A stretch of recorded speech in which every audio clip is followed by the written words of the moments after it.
자, 객관주의와 구성주의에 대해서 앞서 살펴보았는데요. 객관주의라고 하는 것은 외부에 있는 어떤 정보, 지식이라고 하는 것이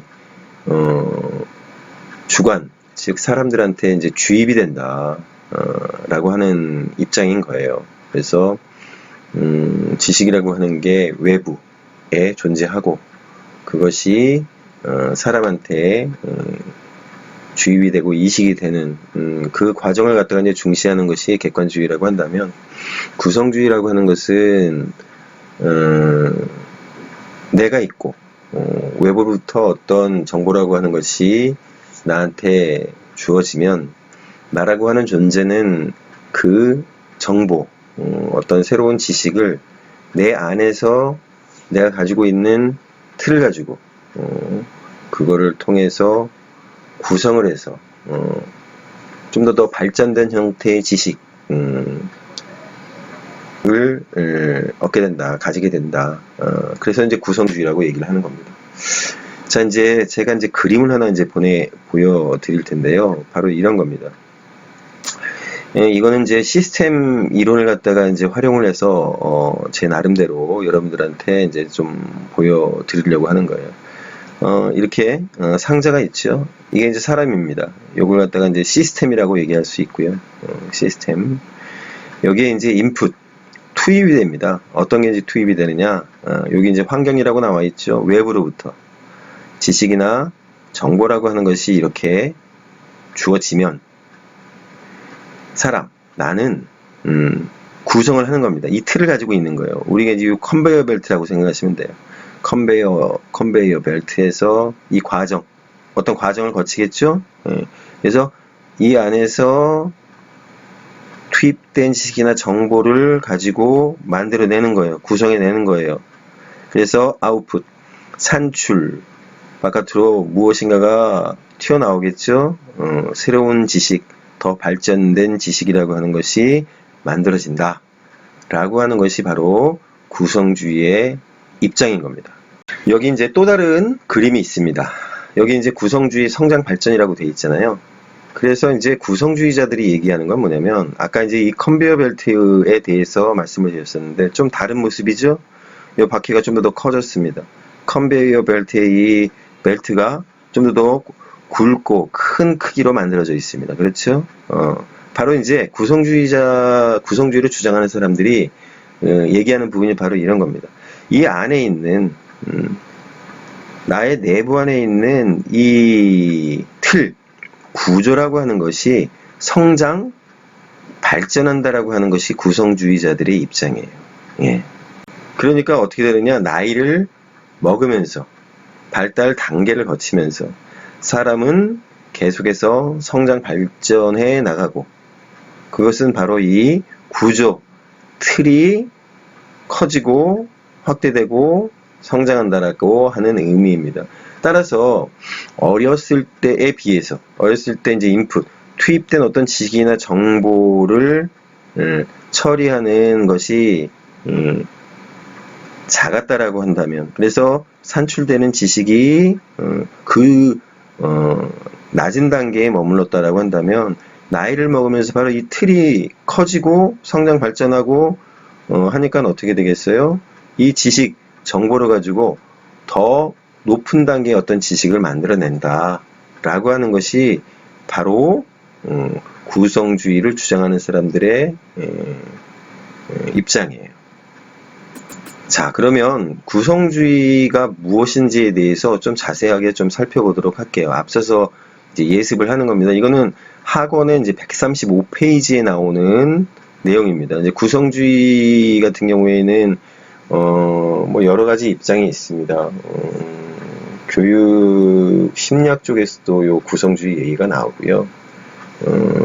그것을 바탕으로 해서 이제 이 교수 이론이라고 하는 것도 나오게 되는데, 바로 이제 구성주의 교수 이론 쪽에서 제가 이제 이 구성주의 특징에 대해서 설명을 해놨는데, 이걸 한번 보도록 할게요. 구성주의 특징이 뭐냐? 일단 개념상으로 보면은 지식이라고 하는 것은 학습자가 스스로 구성해가는 것이다, 이렇게 되어 있어요. 그래서 그러한 심리학, 철학적 관점이다. 그리고 이제 구성주의에서 얘기하는 것은 지식이 개인의 인지활동과 사회적 상호작용을 통해 구성된다. 그렇게 얘기합니다.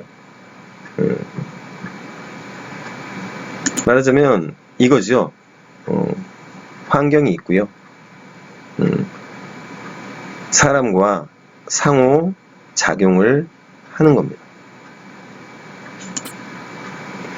자, 그래서 구성주의는 학습자의 능동적인 문제 해결과 새로운 아이디어의 적극적인 창안을 강조하는 상대주의적 인식론에 근거한다.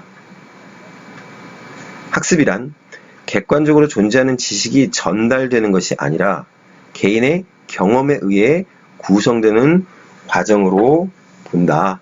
이렇게 얘기를 합니다.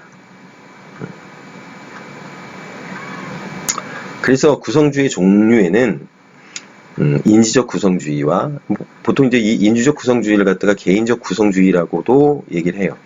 그 다음에 사회적 구성주의 두 가지로 나눕니다.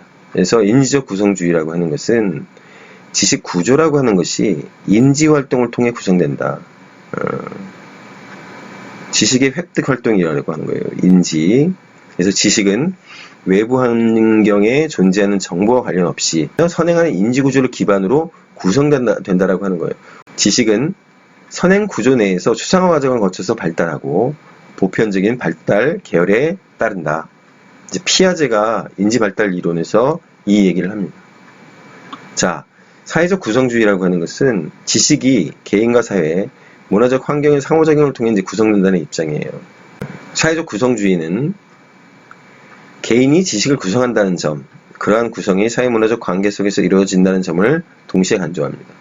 특히 이제 비고츠키의 발달 이론에 기반을 두고 있습니다. 자, 다시 돌아와서 그래서 이제 다시 좀 말씀을 드리자면 구성주의라고 하는 것은 보통 이제 선엄, 본유라고 하는 말을 쓰게 되는데 선엄이나 본유라고 하는 것이 기본적으로 어떤 지식을 갖다가 내 안에 가지고 있다. 그러니까 이 체제, 사람이라고 하는 체제 내에 가지고 있다라고 하는 의미가 아닙니다. 바로 선행하는 이 구조를 가지고 있다라고 하는 의미예요. 그러니까 이 부분에 대해서 이제 많은 분들이 오해를 하거나 아니면 헷갈려 하거나 하는 건데, 자, 이런 어떤 구조를 가지고 있다라고 하는 겁니다.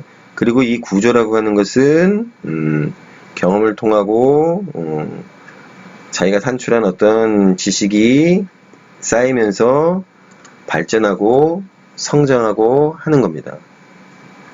아시겠죠? 그래서 구성주의라고 하는 것이 지금 대부분의 이제 교육학자들, 많은 교육 심리학자들은 바로 이제 이 구성주의라고 하는 것을 공통적으로 인정을 하고 있고, 다만 객관주의라고 하는 것이 가지고 있는 어떤 그 가치가 있어요. 그렇죠? 사람은 홀로 클 수가 없는 거고, 누군가의 가르침, 어떤 경험을 통해서 나는 그것으로부터 영향을 받고 그 객관, 바깥에 있는 어떤 정보라고 하는 것이 나한테 분명히 영향을 주고 그것으로 인해서 나는 지식을 갖다가 획득해 나가는 것이기 때문에, 물론 구성을 내 안에서 할 수 있는 어떤 틀이라고 하는 것이 있기는 하지만, 그래서 그것이 인간에 있어서 독특한 측면이지만 객관주의라고 하는 것을 완전히 부정할 수 없다라고 하는 것이 객관주의자들이 얘기하는 부분입니다.